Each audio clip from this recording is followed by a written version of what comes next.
On the edge, on the brink of elimination. They're going to need a win tonight for Minnesota, in Minnesota, for the first time to force the series to 7 games. Now, the Wolves, they've held strong at home, but they remain shorthanded in Game 6. So let's say hello to Anthony Slater, who is covering this series for us. And we know, Slater, that they were able to win, Denver was, this previous game without Aaron Gordon. But he is so very important to them. What's his prognosis for tonight's Game 6?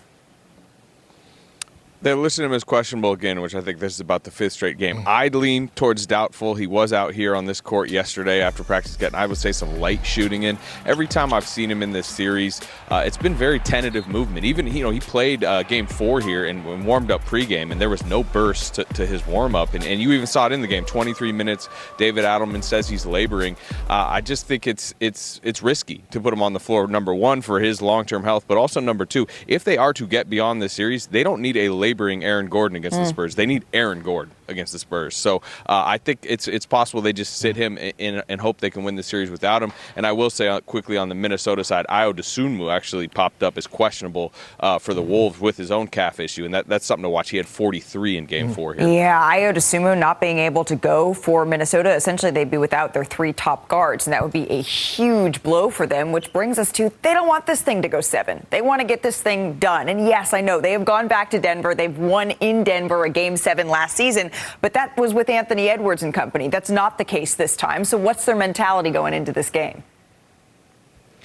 Yeah, Dante DiVincenzo was at shoot-around this morning, kind of strolling on a scooter, you'd say. I'm sure that lifted spirits to a degree. They're obviously very shorthanded, but they're at home. And, this team without DiVincenzo and Edwards in the second half of that Game 4 outscored the Nuggets 62-42. This is the type of crowd that really gives them a lift, and I think Jaden McDaniels more than anybody might need it. I was in Denver the other night. He was getting what I would call the Draymond Green treatment from the road crowd. I mean, it was that level of boos every time he touched the ball and, in warm-ups, and it's obviously not something he's used to.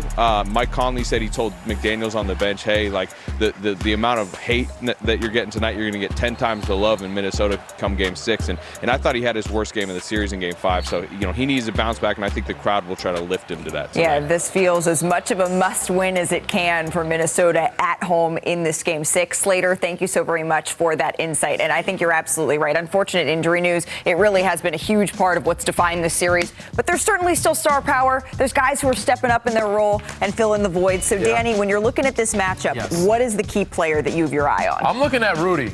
And if Minnesota wants to survive or have a chance of closing this series out, it's going to rely on him. And those have seen in the past, when Jokic plays one-on-one and scores a lot, Denver in general as a team doesn't play well. Yeah. So Rudy's going to have to take on that matchup. Not just him, can't put it all on him, Naz Reid, Julius Randle. But it's got to be a one-on-one situation. Rudy's got to be protective of that rim like he was the other games where he held them to like 60 points in the paint. Last game, 86 points, a 20-point difference is a big jump. So as you see right here, we've gone on this before in the past. Rudy, one-on-one, Jokic at his best, or Minnesota's at their best defense, but not letting guys cut and get layups. So Jokic likes to get that left shoulder. He likes to get in the paint. Rudy knows that. He's just shading him to his left hand as much. He won't go left. Comes back to that right. Fatigue sets in a little bit too. This is fourth quarter. This is crunch time. Usually Jokic gets these baskets. Again, Rudy's got him one-on-one. Forces him off the block a little bit. Makes him catch a little further. Staying his ground. Shading him. Playing that right hand some. Know he wants to get to the middle to that right hand. Trying to get him go left. Jokic doesn't do it. Pump fakes. Spins back. High contest shot.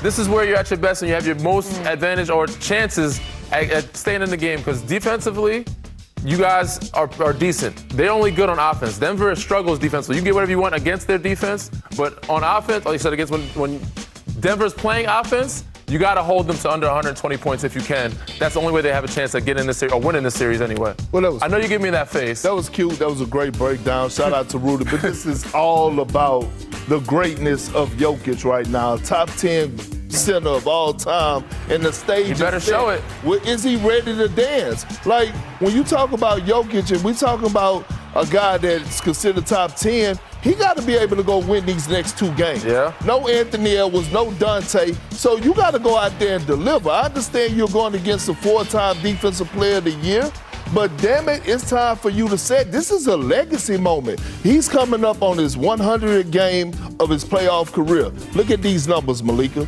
Nobody has done this throughout this span. That's remarkable. It's ridiculous. But on the flip side of it, I want you to look at this side of things, like Danny was just talking about, he's been struggling in this series, right? When you look at his points per game, the lowest since 2020. Field goal percentage, 42% from the field. He's struggling in that department. And then three-point percentage, he's shooting 19% from the field. Yeah. So you look at, we're talking about Jokic and we're talking about legacy because legacies are made in the postseason. And I'm not taking anything away from him, but we're talking about a guy that's a top 10 center that's trying to continue to add to his legacy. And over the last 3 years, you think about second round exit, and now on the verge of being a first round exit, it can't happen, especially without Anthony Edwards being on the floor. Yeah, it's the injuries that have really piled up for the Timberwolves here. And we know that once again, the Wolves are going to be without Anthony Edwards, right, for game 6. But that doesn't mean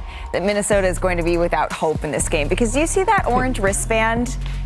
Ant always wears them. You can see him in the highlights. And Ant wears that actually for a young fan that has defied the odds. Our Shams Charania has more on a really special relationship between Ant and this young man that is so much bigger than basketball. What's up, Luca? How many baskets do you think that'll make? I don't know, but I'll be wearing a bracelet. Hopefully the bracelet give me some good luck. All-star guard Anthony Edwards shares a special connection with a T-Wolves superfan. The orange bracelet on his wrist and the number 5 on his jersey are constant reminders of their bond. I am Luca and I am 7.5. Basketball is just a good sport to me. When a lot of people think about Luca, they automatically think about his light and see his love of basketball. It's a foundation for our family.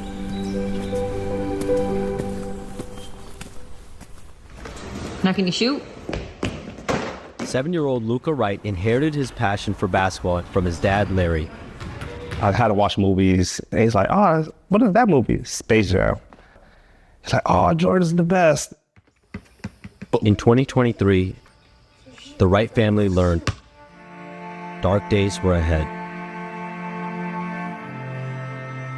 It was the winter solstice.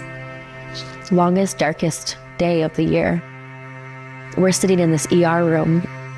We just found out the worst news we could, imagine. Luca was diagnosed with acute lymphoblastic leukemia, a fast-growing blood and bone marrow cancer. He was 5 years old. And he drew a picture of him and I. It said, "It is a sunny day." And then it said, "I love you." It wasn't sunny out, but I still knew it was going to be a good day and it would be fine because my family was with me. Number 25, Luca! Luca fought to have a normal childhood, and his first love kept him going. Every single time I go to basketball, I run back and forth and then I keep getting stronger every time. I come home from work, I still got all my work clothes on. Hey, Dad, come on, let's play one-on-one. See him fight and, just be brave was an accomplishment within itself. Luca wears the same band as Anthony Edwards, with orange symbolizing leukemia awareness. Luca's aunt Emily designed the wristbands and prayers for Luca. It says it is a sunny day and it says love like Luca. Love like Luca is something that we live by in this house. Just being there for one another, being happy, being joyful. In January 2025, Luca got the ultimate hoop dream surprise from content creator MD Motivator. Would you rather have $1,000 cash or a mystery basketball? Basketball. For the mystery, you have to shoot one shot. Make me like. You gotta shoot the shot.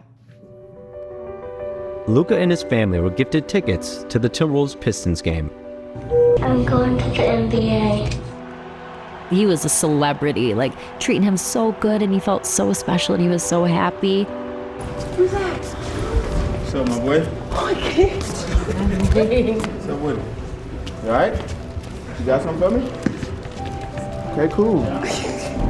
What's your name? Luca. Luca? Oh, that's dope. From your side, Luca. I love that. And the surprise turned into a promise. Okay, you know what, Luca? I'll wear this for the rest of my career. He's a great kid. I wear the wristband every game. It was super dope to meet him, and in that moment to see that I was his favorite player at the time. He was just super happy about just being there. We're gonna get Luca anything he needs. I just love that he did that. Every time I meet a new person and they're nice to me, I'm nice to them, and my heart gets bigger. He's supporting our boy. There's so many more prayers that are gonna come from this, because that's what the bracelets are for. It's just like an inspiration to keep going. Everybody can't get this chance. I get a chance to do what I love every day, so I'll make the most of it, and that's what the wristband always reminds me of. Anthony Edwards, feel better soon. You're the best. I'm gonna be watching your game. Peace out. Love you. Since he came home from that game, I've seen a different light in him. And it's like he brought my boy back. And it hasn't gone away. The relationship continued to evolve. At the 2025 NBA All-Star Game, Luca and Edwards bonded over their connection to the number 5. Don't lie. Number 5 is special to me. Special to you? Oh, why is it special to you? Because I was diagnosed with cancer when I was 5. When you was 5? 5 is special to me too. It's my favorite number. Your mom, your grandma, they both passed away on the 5th of the month. How much of them you carry with you every day? Every time I step on the court. So every time I score, Slick and my brother like sit to the right. So like I just be like, that's probably what my mom and grandma would be like if they was here. We locked in. I wear the wristband. We both love number 5. All right. On the 5th day,